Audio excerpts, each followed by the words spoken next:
Christ is risen. He is risen. It's very nice that we finally on a Sunday have the feast of Saints Cyril and Methodius. Many people may be familiar with Saints Cyril and Methodius. They were, of course, Greek, came from Thessaloniki. They traveled north into the, at that time, still pagan lands.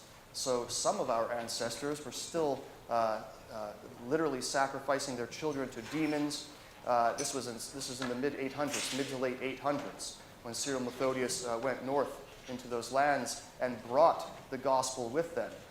And this is actually the first time also that the liturgy and the gospel were translated into another language outside of the classical languages, meaning the classical Greek or Latin. This is the first time that the gospel and therefore the liturgy also was put into the vernacular. So some people have those conversations, but regardless, it is very old of that. So we have those two different readings, and it's very nice that we have those readings today because we hear about Christ the Good Shepherd and the Good Shepherd being in charge of his flock and bringing them all into his fold.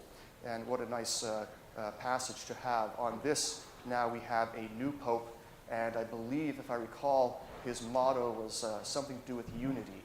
So I pray that indeed we are all one in the one Holy Catholic and Apostolic Church, one in faith, one in teaching, one in praxis. It is very important for all of us. But now for my prepared remarks. All right. Oh, actually, a little bit about Mother's Day. This is the first year I actually looked up Mother's Day and to look at the history of it. There was an ancient Roman pagan festival of celebrating mothers. And so, you know, some people can get upset about pagan festivals, but it's doing a good thing. Regardless, this is an element created in the United States. So, I don't know, mid-1800s, something like that, and then the early 1900s really became a popular thing to be celebrated everywhere. And isn't that good and correct that those who instituted this civic holiday to, again, celebrate our mothers, they had the wisdom and foresight to celebrate this within the month of May. And we know that the Catholic Church celebrates May as for us to venerate properly Mary, the mother of our Lord God and Savior, Jesus Christ. But again, like I said, although the Mother's Day is not a feast day of the Church, okay, it is, however, though, very fitting to celebrate and exalt this cornerstone of the family, this cornerstone of civilization, this cornerstone of Christianity, to celebrate our mothers. We are told by God, we are told by God the Father in the Ten Commandments, it's one of the commandments, to honor both our father and our mother. And when the Son of God walked among us, he followed this very law. He honored his mother his entire life. He listened to her as he did at Cana when she asked him to perform a miracle before he had planned to do so, because he said his hour had not yet come. Again, God had a divine plan set in place. God the Father and Christ his Son had a time when his public ministry would begin. His public ministry began, but for him to begin performing miracles. And what did he do? He listened to his mother. His mother heard him say that, right? And again, this is her son and her God. His mother heard him say that, my hour has not yet come. And she said, that's nice. Okay, do this anyway.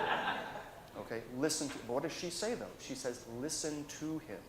Okay, do whatever he tells you. Sorry, that's the text. Do whatever he tells you.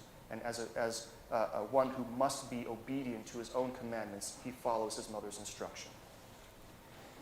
But not only did Jesus honor his mother by listening to her instruction, but he gave her to us to honor and listen to as well. While Jesus was on the cross suffering that terrible pain, he said to his mother, the Theotokos and ever Virgin Mary, woman, behold your son. Then he looked to his apostle John, a pillar and evangelist of his new church, and said, behold your mother. And from that hour, the disciple took her to his own home. The apostles are the heads of the church. the heads of the body of Christ. And we, who are members of that body, of that church, have also been given this most holy mother to behold, to honor, and to listen to.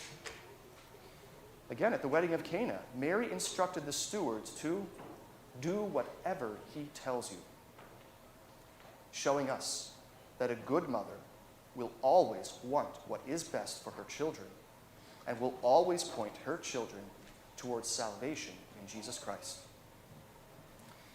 We are grateful for our mothers because they have followed this example of the Theotokos by diligently teaching us to follow Jesus Christ and all of his teachings. Hopefully, again, there's a variety of familial situations, but hopefully our mothers have taught us firsthand the meaning of self-sacrifice, the meaning of obedience, of forgiveness, and unconditional love. Our mothers, hopefully, have looked on us with eyes of sadness when we encounter troubles and disappointments, just as the Theotokos looked on Jesus' crucified body. They have also looked on us with the eyes of gladness and joy at our achievements and successes, just as Mary looked up as her son ascended triumphantly into heaven, having accomplished salvation for all. The Theotokos was deeply connected with her son, and by her free will accepted being the catalyst by which we now enjoy salvation. So too, our mothers, always deeply connected with their sons and daughters. So mothers, I bid you, cherish your children as gifts from God, mimicking the example of the Theotokos and instructing them to follow God's commandments, especially by your own actions.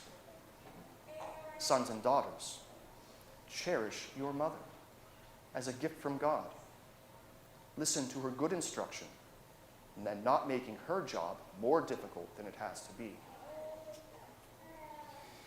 Now, the Paschal season is all about resurrection. Christ's resurrection from the dead and the many miracles performed by his power. And today in the gospel, Christ raised up a paralytic man who immediately went to worship God in the temple because of the gift that he had been given. And we also hear in the Acts of the Apostles that Peter raises up a paralyzed man through the power of Jesus Christ. And many people come to believe in Jesus because of this miracle. Peter also raises up Tabitha from the dead, which gave many people faith in Jesus Christ. Likewise, mothers, raise up your children with the word of God in their hearts, and many more people will come to know Jesus Christ, and many more will find salvation in him because of the small, everyday miracles you perform for your families in obedience to Christ. Christ is risen. He is risen. Ave